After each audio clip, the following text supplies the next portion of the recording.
Ein Ausflug nach Berlin geht immer, ganz klar. Und auch wenn der Sommer in Berlin schöner ist als das restliche Jahr, empfehle ich selbst in den warmen Monaten den einen und anderen Museumsbesuch. Warum, erfährst du gleich. Schön, dass du da bist. Ich bin Jan, oder besser gesagt sein Avatar, seit mehr als 10 Jahren Deutschland-Reiseblogger und bin regelmäßig in Berlin. Während befreundete Berlinerinnen und Berliner selten dahin gehen, war ich schon in allen wichtigen Berliner Museen.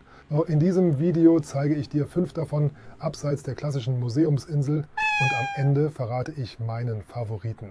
Mehr Infos findest du in der Beschreibung. Los geht's! Sehr viel Sprit, eine Menge Sauerkraut mit noch mehr Wurst und irgendwas mit einem Mann namens Adolf prägen das Bild von uns Deutschen im Ausland. Vor allem, was Deutschlands Geschichte betrifft, gibt es leider oft nur ein einziges deutsches Thema, nicht so im Deutschlandmuseum. Der offizielle Slogan „Eine Zeitreise durch 2000 Jahre deutsche Geschichte" klingt im ersten Moment etwas trocken, ist aber vor Ort super umgesetzt. Starke Settings und interaktive Elemente machen meinen Besuch kurzweiliger, als ich ihn im Vorfeld erwarte. Mit einem unbedeutenden Lagerfeuer geht's los. Mein Liebling ist das Mittelalter. Lohnt sich. Falls du auf optische Tricks und kreative Illusionen stehst, dann kommst du nicht an diesem Berliner Museum vorbei. Dein Besuch im 3D-Trick-Art-Museum ist alleine schon deshalb besonders, weil selbst viele einheimische Berlinerinnen und Berliner es noch nicht kennen. Hinter dem Museum voller optischer Täuschungen steht Alex. 2021 zieht er von Bielefeld nach Berlin und kümmert sich seit 2023 mit Frau Olga und seinem Team darum, dir so viele Sinne wie möglich zu vernebeln. Sein Lieblingsmotiv ist das Motiv mit dem hohen Schornstein.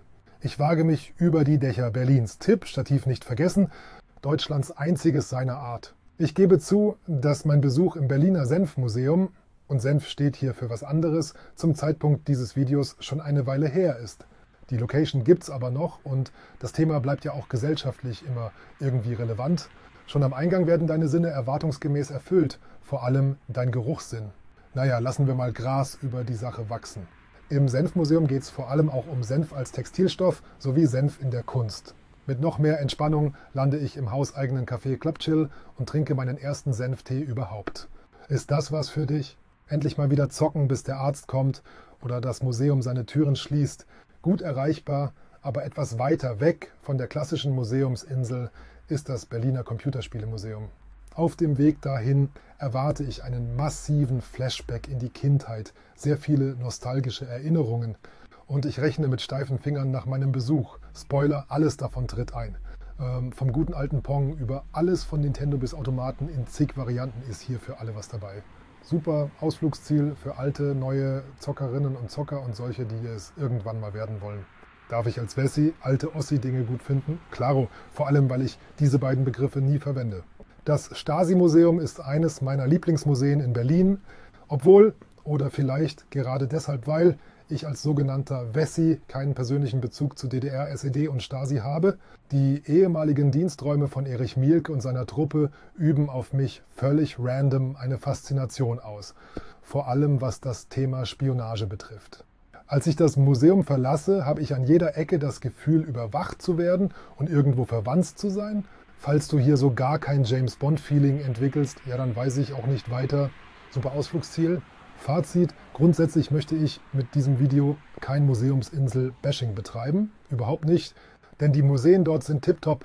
Manchmal sucht man aber gerne nach Alternativen, vor allem nach welchen, bei denen die Warteschlange nicht so lang ist und Menschenmassen einen nicht gleich erdrücken.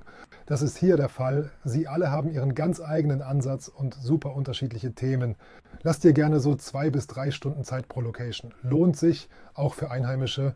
Warst du schon im einen oder anderen Museum oder möchtest du aufgrund dieser Reisetipps hin? Welches reizt dich am ehesten oder hast du ganz andere Tipps? Lass es mich gerne in den Kommentaren wissen. Vielen Dank und bis zum nächsten Video.